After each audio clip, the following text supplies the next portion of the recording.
आप सभी दर्शकों को भावना शर्मा का नमस्कार और आप सभी का हमारे कार्यक्रम मेरे पहाड़ की चेली में बहुत बहुत स्वागत है। आज का जो हमारा विषय है वो है पर्यावरण और शिक्षा का महत्व। मानव जीवन में अनेक बुराई है पर जीवन बुरा नहीं है। चलो कुछ अच्छा करते हैं, जीवन बचाने का प्रयत्न करते हैं। वृक्ष लगाकर अपने बच्चों को शिक्षित करके अच्छे को बहुत अच्छा करते हैं।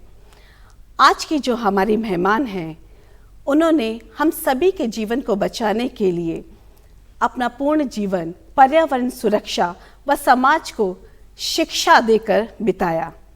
चलिए आज उनसे इस विषय पर हम बात करते हैं, उपयोगी जानकारी हासिल करते हैं और स्वागत करते हैं गंगोत्री प्रोजेक्ट की शुरुआत करने वाली पर्वतारोही, शिक्षाविद, पर्यावरणविद, लेखिका जानी मानी डॉक्टर हर्षवंती बिष्ट जी का। नमस्कार मैम, आपका हमारे इस कार्यक्रम में दिल से हार्दिक स्वागत है। थैंक यू, धन्यवाद मैम। सबसे पहले तो हम आपके बचपन के बारे में, आपकी शिक्षा के बारे में जानना चाहेंगे। मेरा बचपन भारत के विभिन्न शहरों में गुजरा क्योंकि मेरे पिताजी एक फ़ौज में अफसर थे, तो जहाँ भी उनका स्थानांतरण होता था हम सभी उनके साथ जाते थे। तो स्कूली शिक्षा बचपन की बाहर हुई, चाहे वो सिकंदराबाद, हैदराबाद, इलाहाबाद, बैंगलोर, मेरठ, अनेक जगह जहाँ भी उनकी पोस्टिंग होती थी हम साथ होते थे। फिर वो रिटायर हुए और कोटद्वार में बस गए, और जब कोटद्वार में बस गए तो फिर मेरी हाई स्कूल एंड इंटरमीडिएट की शिक्षा वहाँ से हुई, और फाइनली फिर कॉलेज भी खुल गया था वहाँ पे। तो उसके बाद मैंने डिग्री भी वहीं से किया, ग्रेजुएशन, स्नातक और स्नातकोत्तर की पढ़ाई मेरी कोटद्वार से हुई, और पीएचडी के लिए मैं पंजीकृत हुई गढ़वाल विश्वविद्यालय में। और हम 7 भाई बहन हैं, 4 बहनें हैं और 3 भाई हैं, और मेरा नंबर 5वां है। और मेरे से बड़े 3 भाई हैं और मेरी बड़ी बहन है, और इस प्रकार से हम लोग 7 भाई बहन हैं और कोटद्वार में रहते थे। अब सब अपने अपने अलग अलग स्थानों पर सेटल्ड हैं। जैसे कि मैम आपने डी.फिल तक एजुकेशन प्राप्त की, उसके बाद हायर एजुकेशन में आपका 38 वर्षों का एक्सपीरियंस रहा है। उत्तराखंड में अभी भी कई परिवार ऐसे हैं जहाँ पे लड़कियों की शिक्षा को भी इतना महत्व नहीं दिया जाता। मैं चाहूँगी कि आप उन परिवारों को, उन बेटियों को, हमारी बेटियों को शिक्षा के महत्व और उसकी उपयोगिता के बारे में कुछ बताएं। सबसे पहले तो मैं यही कहूँगी कि बेटा और बेटी में भेद ना करें। हमारे पहाड़ के सभी परिवारों से और ख़ासकर माँओं से मेरा अनुरोध है कि वो बेटा और बेटी दोनों को बराबर का दर्जा दें। यूँ तो शहरों में बदलाव आया है, किंतु मैं आप लोगों से ये निवेदन करना चाहती हूँ कि आप लोग पहाड़ों में भी अपनी बेटियों को भी ज़रूर पढ़ाएं, उनमें किसी प्रकार का भेद न करें। क्योंकि मैं देखती हूँ, पहले मुझे बहुत ताजुब हुआ था जब मैंने देखा कि हमारे डिग्री कॉलेजेस में 75 से 80% नामांकन जो है वो बेटियों का है, लड़कियां हैं, और लड़कों का प्रतिशत कभी 25 है, कहीं 30 है, ऑलमोस्ट हमारे सारे कॉलेजेस में ऐसा। तो बाद में पता चला लड़कों को तो पढ़ने के लिए बाहर भेज देते हैं, एंड लड़कियां बेचारी जो होती है, अगर कॉलेज होता है तो उसको पढ़ा देते हैं और नहीं होता है तो उसकी पढ़ाई बंद कर देते हैं। तो सबसे पहला मेरा यही निवेदन है, लड़कियों को ज़रूर पढ़ाएं। लड़कियों में काबिलियत है, वो घर का काम भी करती हैं, पढ़ती भी हैं, और फिर आगे अच्छे अच्छे नौकरी पेशे में भी वो आजकल निकल रही हैं। तो सबसे बड़ी चीज़ है कि बेटी को शिक्षा से वंचित न रखें, उसे शिक्षित करें, प्यार दें। काम तो वो करती है, उसको हर प्रकार का काम करती है। मैंने देखा गांव में अगर किसानी है तो वो खेत में भी काम करती है और पढ़ाई भी करती है, घर के कामकाज को भी निपटाती है, फिर भी प्रसन्न रहती है। तो मेरा दिल से आपसे ये निवेदन है कि अगर आप लड़कियों को पढ़ाएंगे तो लड़कियां अपने आप को साबित कर रही हैं। आजकल कौन सा क्षेत्र ऐसा है जहाँ लड़कियां नहीं हैं? पहले तो डॉक्टर, इंजीनियर और टीचर ही देखा करते थे, अब आप देख लीजिए कि वो साइंटिस्ट हैं, वो एडवोकेट्स हैं, वो फौज में, चाहे आप थल सेना, वायुसेना और नौसेना, किसी का भी ले लीजिए, से बहुत अच्छा काम कर रही हैं। इवन फाइटर पायलट्स तक लड़कियां आ गई हैं और बहुत अच्छा कर रही हैं। तो मेरा दिल से ये निवेदन है, शिक्षा जरूर दीजिए, मौके ज़रूर दीजिए, वो अपने को साबित करेंगी। आपने सही कहा कि लड़कियां आज क्या नहीं कर रही हैं, तो परिवारों को इसके लिए जागरूक होना पड़ेगा, उन्हें भेजना होगा, इस सोच को बदलना है। मैम, हमारी सरकार की जो शिक्षा नीति है उसके बारे में आप क्या कहेंगे, जो नई शिक्षा नीतियाँ आई हैं? जो हमारी अभी गत वर्ष 2020 में जो शिक्षा नीति आई है, जिसे हम न्यू एजुकेशन पॉलिसी कह रहे हैं, कि जो 86 के बाद आई है, ये थर्ड एजुकेशन पॉलिसी है, तीसरी शिक्षा नीति है। मैं इसमें सबसे अच्छी चीज़ जो देखती हूँ वो ये है कि अपनी भाषा में बच्चा पढ़ेगा। अगर मैं कहीं रहती हूँ, मैं पहाड़ की हूँ, मैं गढ़वाल से हूँ, मैं अपनी गढ़वाली ज़्यादा अच्छी तरह से बोल सकती हूँ, मैं ज़्यादा अच्छी तरह से समझ सकती हूँ। गांव का बच्चा, चाहे वो लड़का है लड़की है, अब आप उसको उस भाषा में न पढ़ा करके और उसको हिंदी में न पढ़ा करके एक भेड़ चाल है अंग्रेज़ी मीडियम के स्कूल्स में भेजने की, तो उसमें बच्चा उतना आगे नहीं बढ़ पाता है, क्योंकि उसका अभी भाषा पे कमांड नहीं है, तो वो फिर वो विषय वस्तु को कैसे समझेगा। तो जब तक हम अपनी मातृभाषा में पढ़ाई लिखाई को नहीं देंगे तो वो ठीक नहीं होगा। तो ये हमारी न्यू एजुकेशन पॉलिसी की सबसे बड़ी चीज़ मैं यही कहूँगी कि इसमें इस प्रकार की व्यवस्था की गई है, रिसर्च को बहुत महत्ता दी गई है, और यूँ तो कॉलेजेस को एक्रेडिट करने के लिए और ये सब करने के लिए पुरानी भी व्यवस्था थी, किंतु इसमें भी कहा गया है। और जो विश्व की इस समय 100 सबसे बड़ी यूनिवर्सिटीज़ हैं और आउटस्टैंडिंग जो सबसे अच्छा काम कर रही हैं, तो उनको भी यहाँ पर अपने कहना चाहिए खोलने के लिए अपने ब्रांचेस, या कह सकते हैं कि उनको अपने वो करने के लिए, स्थापित करने के लिए व्यवस्था इसके अंतर्गत की गई है। तो इस दृष्टि से मैं देखती हूँ कि नई शिक्षा नीति में कॉलेज जो होंगे उनको बहुत अच्छा बनाने के लिए उसमें प्रयास करने की बात कही गई है, उसमें शोध प्रबंधन की बात कही है, शिक्षकों के प्रशिक्षण की बात कही है, या जो आइसोलेशन में जो अलग से टीचर्स ट्रेनिंग की बात है, अब उसको वो ना करके कहते कि उसमें सभी प्रकार की शिक्षा की बात कही गई है। तो इस प्रकार से मैं सोचती हूँ कि यदि हम इसे समग्रता में जिस प्रकार से इसे कहा गया है, यदि हम इसको इंट्रोड्यूस कर पाते हैं, जैसे कहा जा रहा है कि 2023 तक हम इसको मूर्त रूप देंगे जी, तो अगर हम इस प्रकार से दे पाते हैं तो मैं सोचती हूँ कि इसमें बच्चा ज़्यादा अपने आप को कॉन्फिडेंट पाएगा, ज़्यादा अपने आप को अपने अंडरस्टैंडिंग, अपनी समझ को ज़्यादा मजबूत पाएगा और उसको अच्छे ढंग से रख पाएगा, बनिस्बत की एक ऐसी भाषा में पढ़ना जो उसकी अपनी भाषा है ही नहीं। तो उस लिहाज से मैं सोचती हूँ कि नई एजुकेशन पॉलिसी के तहत ये चीज़ एक अच्छी आई है। अब जैसे कह रहे हैं कि बहुत अच्छे अच्छे हर डिस्ट्रिक्ट्स में कॉलेजेस वगैरह की बात हो रही है, अगर इस प्रकार से हम खोल पाते हैं और यदि वास्तव में हम ऐसा दे पाते हैं तो मैं सोचती हूँ कि हमारे यहाँ भी शिक्षा का, हमारे यहाँ से जब मैं कह रही हूँ तो रूरल एरियाज़ में जो हमारे ग्रामीण क्षेत्रों के कॉलेजेस हैं उनको हम अच्छा बना पाने में सक्षम हो पाएंगे, ऐसा मुझे लगता है। बिल्कुल, और ये तो बहुत अच्छी बात है कि हिंदी जो कि मुझे ये लगता है कि ख़त्म होती जा रही है, हम उसको शर्मिंदगी आजकल महसूस करते हैं शहरों में बोलना। मुझे तो ऐसा लगता है कि ये गुलामी की जो हैंगओवर कहते हैं ना, वो हमारे दिमाग में बसा हुआ है, इसलिए हम लोगों को अपनी भाषा में बड़ी हीन भावना होती है और अंग्रेजी में हम सोचते हैं कि हम बहुत श्रेष्ठ हो गए। बहुत अच्छी बात है कि जब हिंदी में शुरू होगा तो हमारी मातृभाषा फिर से उठ के आएगी, जो दब रही है, दब गई है, मुझे ऐसे लगता है कई बार। तो ये बहुत अच्छी बात है मैम।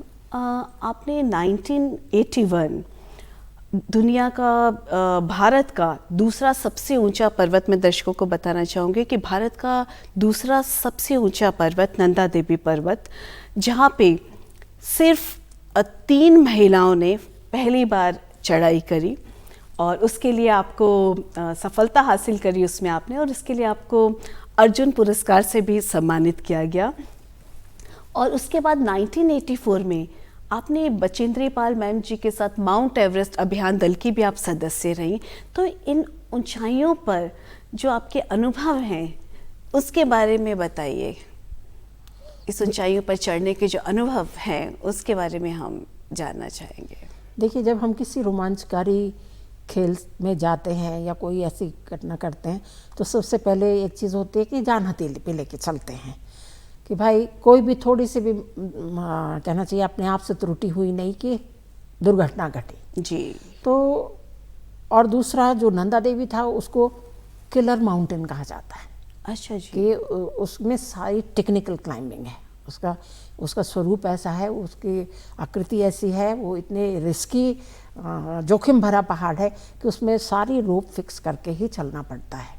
तो ऐसे में कई बार ऐसा होता है कि हमको बिल्कुल मौत से आमना सामना, जैसे मैंने ही महसूस किया था कि कैंप 3 से कैंप 4 की तरफ जब जाने में, तो एक दिन मैं फेरी करने जा रही थी, बाकी मेंबर्स नहीं थे उसमें, तो मेरे आगे से जो भारवाहक पोर्टर होते हैं शर्पा, वो चल रहे थे, वो आगे तेज़ी से चला गया और मैं पीछे से जा रही थी।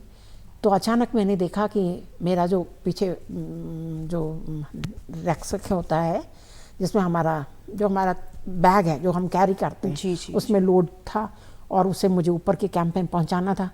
तो हुआ क्या कि वो थोड़ा सा डिसबैलेंस हुआ और मैं लटक सी गई रोप पे, और कुछ क्षण के लिए मैं सिर नीचे की तरफ, और मुझे ऐसा लगा कि अब तो मैं ऐसी लटकी रहूँगी क्योंकि पीछे से भी कोई नहीं आ रहा है और आगे वाला तो आगे जा ही चुका है, तो न जाने वो कब लौट के आएगा, और पता चला मैं रोप में ही लटकी कहीं ऐसे ही तो नहीं ख़त्म हो जाऊँगी, ये मन में आया मेरे जी। तो तब हम लोगों को माउंटेनियरिंग में ये ट्रेनिंग दी जाती है कि सर्वाइवल, हमें अपना बचाव करना है। तो मुझे एकदम से वो चीज़ क्लिक करी कि भाई मुझे प्रयास तो करना ही है, अगर मैं प्रयास करती रहूँगी तो शायद है कि मैं अपने आप को संभाल लूँगी।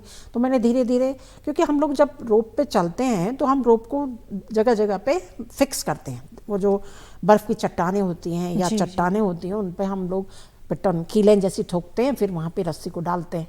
तो जब ऊपर से फिसली तो वहाँ पर आकर मैं रुकी मैं जी। फिर वहाँ पे मैंने बहुत प्रयास किया और तब करते करते मैंने देखा कि मैं सीधी हो गई, तो मुझे लगा बच गई मैं अब, और ना तो मुझे कुछ क्षणों के लिए ये लगा कि अब नहीं बचूंगी, क्योंकि पीछे से कोई आ नहीं रहा है, आगे वाला तो इतने आगे चला गया है, ऊपर वो जाकर के सामान डालेगा, चाय पिएगा, रेस्ट करेगा, उसके बाद नीचे आएगा, तो मैं तो इस ठंड में बिल्कुल फ्रीज हो जाऊंगी और जब तक वो आएगा तब तक मैं ख़त्म हो जाऊंगी। तो ये जब भी मैं इस चीज़ को याद करती हूँ तो मुझे आज भी वो जो रोंगटे खड़े हो जाते हैं और जो एक भय सा पैदा हो जाता है कि मौत बिल्कुल आमने सामने है, वो वाला अनुभव मुझे आज भी नज़र आता है। इसी तरह से एवरेस्ट अभियान में भी हम लोग बहुत बड़ी बड़ी क्रेवैसेस के ऊपर से चलते थे, उनके ऊपर लैडर लगे रहते थे, एल्यूमिनियम की सीढ़ियाँ होती हैं, लैडर कहते हैं उनको, तो उनके ऊपर से क्रॉस होकर के जाते हैं। तो भय होता है कि कहीं गिर ना जाए, कहीं एवलांच ना आ जाए, जो बर्फ़ का टूटते हैं पहाड़ और उसके बाद वो तूफ़ान के साथ बहुत तेज़ी से नीचे आता है।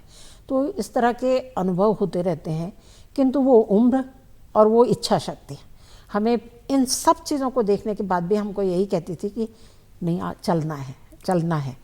और ये चलना है की जो फीलिंग होती है वही हम लोगों को फिर सफलता की ओर ले जाती है। तो हम लोग जब जा रहे थे तो हमको वहाँ के स्थानीय लोग कहते थे, लाटा रेनी के लोग गाँव के, कि नंदा देवी लड़कियों को नहीं स्वीकार करती है, तुम लोग जा तो रही हो।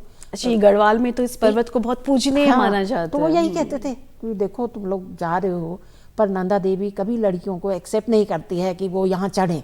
आदमी लोग तो बहुत चढ़े थे, फॉरेनर्स चढ़े थे, इंडियंस चढ़े थे, पर हम लोगों का फिर ये नंदा देवी अनसोल्ड के बाद हम लोगों का अटेम्प्ट था।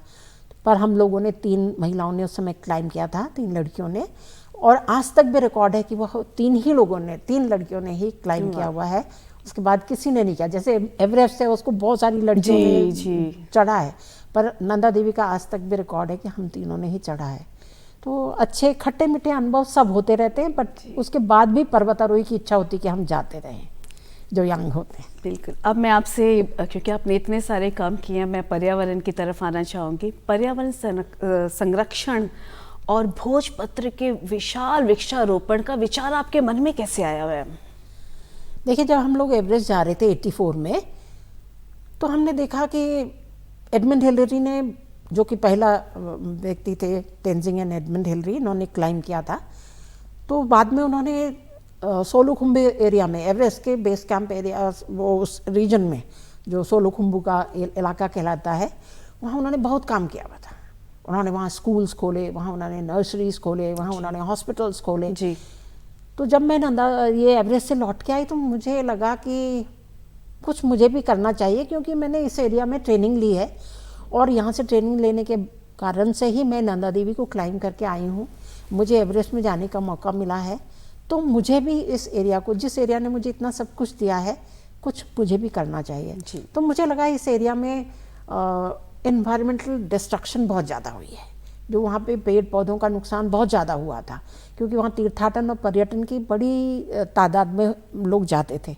तो वहाँ जुनिपर नाम की झाड़ियाँ, भोज के वृक्ष इत्यादि बहुत काटे गए थे। तो मुझे ऐसा लगा कि क्यों ना मैं इसी को संरक्षण का काम करूं। तो इस प्रकार से मुझे एडमंड हिलरी ने जो एवरेस्ट रीजन में काम किया, उसने मुझे बहुत ज़्यादा कहना चाहिए एनकरेज किया। मैं बहुत मोटिवेट हुई उनका वो काम देख करके कि मुझे भी करना चाहिए। तो इससे, क्योंकि पहले तक किसी ने भोजपत्र को उगाया नहीं था, और भोजपत्र तो मेरे ख्याल से हमारे ऋषि मुनि जो हुआ करते थे, उन्हें जितने ग्रंथ लिखे वो भोजपत्रों में लिखे हैं, उसी में ही लिखी गई थी। क्योंकि उत्तर भारत में हमारे यहाँ से भोजपत्र होता था और दक्षिण में ताड़पत्र। जी। तो ताड़पत्र और भोजपत्र में ही सारी पांडुलिपियाँ लिखी गई हैं, मैन्युस्क्रिप्ट्स जितने हैं सब उसी में हैं। तो इसका बहुत कहना चाहिए इस प्रकार से भी महत्व है कि इसने हमारे सारे लिटरेचर को, हमारे सारे साहित्य को, ज्ञान को संरक्षित करके बिल्कुल पीढ़ी दर पीढ़ी हम लोगों तक पहुंचाया है। इसके अतिरिक्त इसके मेडिसिनल वैल्यू है कि ये कहते हैं कि पागलपन के इसका जो इसको कहना चाहिए, इसका नाम जो है बिट्यूला है, साइंटिफिक नेम। अच्छा जी। तो बिट्यूलाइन ऑयल जो इसका निकलता है, उससे कहते हैं पागलपन के इलाज भी किया जाता है। और तीसरी चीज़ जो सबसे बड़ी है कि इसका संरक्षण इसलिए भी करना था क्योंकि वहाँ और कोई प्रजाति उगती नहीं है उस ऊंचाई में। जहाँ गंगोत्री है 10,000+ फीट की ऊंचाई पे, हम चिटबासा पहुँचते हैं 11,700 फीट की ऊंचाई में, हम भोजबासा पहुँचते 12,500 फीट की ऊंचाई पे जी। और फर्दर इससे जाते 13,000 फीट की ऊंचाई। तो वहाँ और कोई प्रजाति उगती नहीं है। तो मुझे लगा ये यहीं की प्रजाति है और यहाँ नुकसान भी उसको बहुत ज़्यादा हुआ है, तो क्यों ना इसका ही संरक्षण कर लिया जाए। तो यद्यपि इसकी किसी ने अभी तक काम नहीं किया था, उस समय हमारे 89-90 में हमारा ये विचार था हम करें, तो पर हमको ये फीलिंग हुई कि कोशिश करने से शायद कामयाब हो जाएं। तो इस प्रकार से एक प्रकार का मोटिवेशन मिला हमको और हमने इसको यहाँ शुरू किया और हमने इसके जंगल उगाए और इसके साथ ही साथ हमने 4 प्रकार की मेडिसिनल हर्ब्स को भी उगाया वहाँ पर। गुटकी है, आर्चा है, सालम पंजा है, और ये इस प्रकार की जो ये सब क्या मेडिकल में यूज होते हैं? हाँ, ये आयुर्वेद में यूज होते हैं, क्योंकि हमारा ट्रेडिशनल मेडिसिनल सिस्टम जो है आयुर्वेद, उसमें जड़ी बूटियों से ही है सारी दवाइयाँ निकालना, सारा जो भी उसका मेडिसिनल हर्ब्स हैं उन्हीं से एक्सट्रैक्शन होता है, उन्हीं से निकाला जाता है। तो इनको भी लिया और एक वहाँ पे छोटी झाड़ी नुमा पौधा होता है जिससे कहते हैं लोकल भाषा में ठेलू कहते हैं, वैसे उसका नाम जुनिपर है। तो उसको भी हमने वहाँ पर उगाया। तो इस प्रकार से हमने कुछ और प्रजातियाँ जैसे ब्लू पाइन का भी फिर हमने उसमें किया, और कहना चाहिए वॉलनट को भी जो वाइल्ड होता है, हॉर्स चेस्टनट को, उसको भी हमने वहाँ उगाया। तो इस प्रकार से हमने ये नहीं किया कि नीचे की प्रजाति को उठा के ले जाए और वहाँ लगा दें। हमको ये लगा कि जो प्रजाति वहीं की है उसी को लगाया जाए तो वो ज़्यादा अच्छा होगा। बिल्कुल, वो उसके साथ कंपैटिबल होगी, वो उसके लिए उचित होगी। तो हमने जो वहाँ उगते थे हमने उन्हीं को रिजनरेट किया। अच्छा जी, बहुत बढ़िया। आपने सेव गंगोत्री प्रोजेक्ट का भी कार्य किया जिसके लिए आपको सर एडमंड हिलेरी मेडल से भी सम्मानित किया गया। उसके बारे में आप हमें कुछ बताएं, क्या था वो प्रोजेक्ट? हमें ये लगा कि गंगोत्री का संरक्षण करना है। जी जी। अब गंगोत्री का संरक्षण करने में जब हम निकले तो हमने वहाँ कूड़ा कचरा भी साफ़ किया, क्योंकि पहले तो बहुत ही बिखरा कूड़ा कबाड़ रहता था वहाँ पर। जो भी यात्री जाते थे वो सब फैला के छोड़ आते थे। तो हमने ये किया कि उसकी सफाई की, हमने पेड़ पौधों को लगाया, हमने वहाँ पर लोगों को अवेयर किया, जागरूकता अभियान भी चलाए। मैं उत्तरकाशी कॉलेज में थी, मैंने अपने बच्चों को, स्टूडेंट्स को इन्वॉल्व किया उसमें और हम लोग गए। तो इस प्रकार से हमने एनवायरमेंटल एस्पेक्ट जो भी था वहाँ का, पानी को साफ रखो, पेड़ पौधों का संरक्षण करना है, गंदगी नहीं फैलानी है, तो ये सारी चीज़ों को लेकर के हमने जो कंसेप्चुलाइज किया, तो फिर हमने उसका नाम सेव गंगोत्री प्रोजेक्ट रखा। अच्छा जी। और इसकी जो सफलता हुई, हमने जो 13-14 हज़ार पेड़ लगाए वहाँ पे 12.5 और 13 फीट की ऊंचाई में, तो उसको देख करके सर एडमंड हिलरी के जो बेटे हैं उन्होंने ये अपने यहाँ से एडमंड हिलरी लेगेसी मेडल दिया मुझको। जी जी, बिल्कुल बिल्कुल। अच्छा मैम, आपने काफ़ी किताबें भी लिखी हैं। आप हमें अपनी किताबों के बारे में दर्शकों को बताइए कि आपने कौन कौन सी किताबें लिखी हैं। देखिए, बड़ी विचित्र बात है कि मैं पर्यटन पे शोध करना चाहती थी, तो मैंने कहा मैं कैसे जाऊं ऊंचाइयों में, क्योंकि मुझे ये लगा कि सामान्य किस्म का पर्यटन मुझे नहीं करना है, जैसे दिल्ली आगरा घूमने वाला पर्यटन। मुझे तो अपने पहाड़ों के लिए क्या पर्यटन हो सकता है, कौन सा पर्यटन हो सकता है, वो करना है। तो देखिए, मैं ऊपर पहाड़ों में कैसे जाऊं, अकेले एमए पास करके मैं निकली थी। तो मैंने अपने फादर से पूछा, पिताजी से पूछा कि मुझे वहाँ जाना है, तो उन्होंने कहा जाओ। तो मैंने कहा मेरे साथ कौन जाएगा, तो कहने लगे अरे तुम ग्रेजुएशन कर लिया, पोस्ट ग्रेजुएशन हो गया, अब तुमको फिर भी साथ चाहिए जी। तो मुझे समझ नहीं आया कैसे करूँ। तो मुझे पता चला कि नेहरू पर्वतारोहण संस्थान है, तो वहाँ ट्रेनिंग ले। तो मैं देखिए पीएचडी करने के लिए मैं पर्वतारोहण में गई, और फिर पर्वतारोहण में इतनी रुचि हुई कि कंटिन्यू किया मैंने पर्वतारोहण को। फिर मेरी पीएचडी पीछे हो गई फॉर द टाइम बिंग। कुछ समय तक मैंने 4-5 सालों तक मैं पर्वतारोहण में ही लग गई। फिर 78 से लेके 84 तक मैंने फिर कंटिन्यूसली वही किया। तो उसके बाद मुझे लगा कि मैंने पर्वतारोहण कर लिया, मैंने टूरिज़्म के लिए एक विज़न ले लिया कि भाई टूरिज़्म क्या होना चाहिए, पहाड़ों का माउंटेन टूरिज़्म क्या होना चाहिए, किस प्रकार से करना चाहिए। कोई माउंटेनियरिंग एक्सपीडिशन आती है तो उस पर कितना खर्चा होता है, कितना लोकल लोगों को जाएगा, कितना दिल्ली बेस्ड जो ट्रेवल एजेंट्स हैं उनको जाएगा, या ये लोग कैसे कमा सकते हैं। तो ये सारा स्टडी किया मैंने जी। और जब वो निकल के आया तो मुझे ये ऑफ़र आई कि भाई ये तो बहुत ही अच्छा वर्क है और इसको हम स्ट्रेट अवे किताब के रूप में छाप देते हैं। दिल्ली के पब्लिशर ने मुझसे कहा, तो मैंने कहा अगर आप छाप सकते हैं तो नथिंग लाइक दैट, मैंने कहा कर दीजिए फिर इसको। और इस तरह से मेरी पुस्तक जो है सबसे पहले टूरिज़्म के ऊपर निकली, tourism in Garhwal Himalaya with special reference to Uttarkashi and Chamoli district, यानी पर्यटन गढ़वाल में और उत्तरकाशी और चमोली डिस्ट्रिक्ट को विशेष संदर्भ के रूप में मैंने लिया। और उन 2 जिलों में कैसा पर्यटन है, क्या है, तीर्थाटन कैसा है, कब से चल रहा है, उसकी क्या कितने संख्या में लोग आ रहे हैं, उनका क्या प्रभाव पड़ रहा है। तो ये पूरी बुक आई मेरी, और उस बुक ने अच्छा कहना चाहिए मार्केट में गई। इवन फॉरेन से भी मुझे बहुत अप्रिसिएशन उससे मिले, और बाद में जो फॉरेन स्टूडेंट्स भी आए तो उन लोगों ने भी उसको एज ए रेफरेंस बुक इस्तेमाल किया। तो ये टूरिज़्म पे थी। फिर उसके बाद टूरिज़्म के साथ मैंने देखा कि ये टूरिज़्म ने तो बहुत ही जल्दी आने के बाद जो है सब यहाँ पे हमारे गंगोत्री एरिया को ख़राब कर दिया, हमारे बद्रीनाथ केदारनाथ के रास्तों पे कूड़ा कचरा फैला दिया। तो मुझे लगा नहीं, हमको इन्वायरमेंटल एस्पेक्ट को भी बहुत ध्यान देने की ज़रूरत है। बिल्कुल। तो फिर वहाँ से हमारा कॉन्जर्वेशन, इन्वायरमेंटल कॉन्जर्वेशन, क्लीनलीनेस, जो हमारे पहाड़ों के ट्रैक्स एंड ट्रेल्स हैं, जहाँ जहाँ लोग जाते हैं, तीर्थयात्री पर्यटक जाते हैं, वहाँ कचरा कबाड़ जो फैलता है उसको क्या करना चाहिए, कैसे कलेक्ट करना चाहिए, कैसे उसको नीचे लेके आना चाहिए। नहीं तो हमारी जो ये सुंदर प्राकृतिक स्थान है ये तो बहुत जल्दी समाप्त हो जाएंगे। सही कह रहे हैं। क्योंकि देखिए नीचे मीन्स ये शहरों के ऑल्टीट्यूड में, मैदानों में ये कूड़ा कचरा जल्दी नष्ट हो जाता है, गर्मी में सड़ता है और ख़त्म हो जाता है। पहाड़ों में इतनी ठंडक होती है कि वो डिकम्पोज होता ही नहीं है, उसको बहुत लंबा समय लगता है। तो उससे क्या होता है, वो जो वेजिटेशन जो ज़मीन पे उग रही है, जो फ्लोरा कहते हैं, जो वनस्पति उसमें उग रही है, तो वो तो उगेगी नहीं, क्योंकि उसको तो कवर कर लिया प्लास्टिक की थैली ने। जी। तो इसका मतलब फिर वो धीरे धीरे ख़त्म हो जाएगी। ऐसा हुआ भी है। तपोवन में जब हम गए, गाँव को क्रॉस किया, हम तपोवन पहुँचे, तो हमने वहाँ जो वनस्पतियाँ सन 1978 में बेसिक कोर्स करते समय देखी, वो हमने 2010 में जब गए तो वहाँ वो वनस्पतियाँ नहीं थी, सब समाप्त हो गई। और मेरे ख्याल से आपने एक किताब लिखी और गोमुख के बदलते स्वरूप, वो भी आपने लिखी। तो क्या यहीं से विचार है? ये सारा ये एक्सपीरियंस गेन करती चली गई और लिखती चली गई।